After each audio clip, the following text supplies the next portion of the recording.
చూస్ country delight, live better. ఇప్పుడే country delight app ని download చేసుకోండి.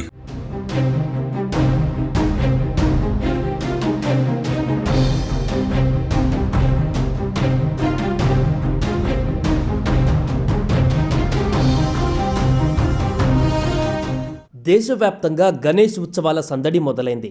మరో 2 రోజులలో హైదరాబాద్ నగరంలోని గల్లీ గల్లీలో వినాయక ఉత్సవాల సందడి మొదలవనుంది. ఈ నెల 27న జరగనున్న వినాయక చవితితో నగరంలో గణేష్ ఉత్సవాల హంగామా షురూ కానుంది. గణేష్ విగ్రహాలను వాడవాడలా ఏర్పాటు చేస్తున్నారు. ఈ క్రమంలో హైదరాబాద్లోని పంజగుట్ట చౌరస్తాలో గణేశుడి విగ్రహం తీసుకువెళ్తున్న లారీ ఫ్లైఓవర్ కింద ఇరుక్కుపోయింది.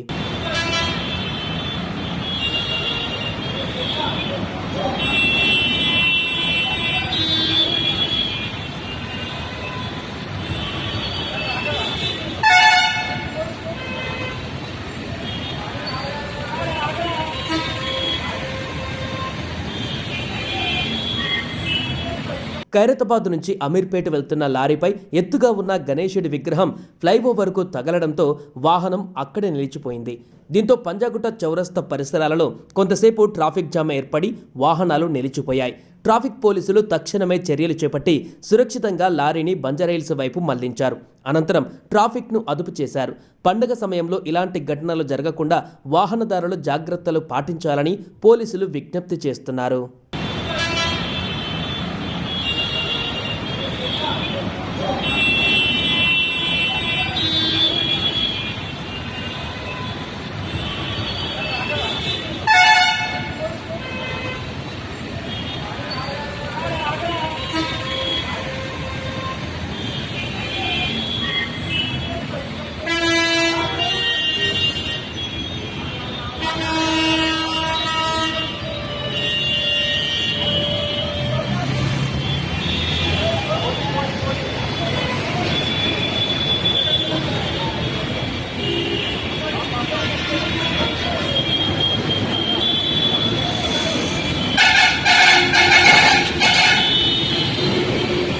సుమన్ టీవీలో మీ పర్సనల్ అండ్ బిజినెస్ ప్రమోషన్స్ కోసం కింది నెంబర్కి కాంటాక్ట్ చేయండి. డ్రగ్స్, గంజాయి లాంటి చెడు వ్యసనాలకు దూరంగా ఉండండి. తాత్కాలిక ఆనందం కోసం జీవితాలని నాశనం చేసుకోవద్దు. డ్రగ్స్ విక్రయాలు, దందాలు నిర్వహిస్తే 1800599696 టోల్ ఫ్రీ నంబర్ కి కాల్ చేయండి. డ్రగ్స్, గంజాయిని నిర్మూలిద్దాం, భవిష్యత్తును కాపాడదాం.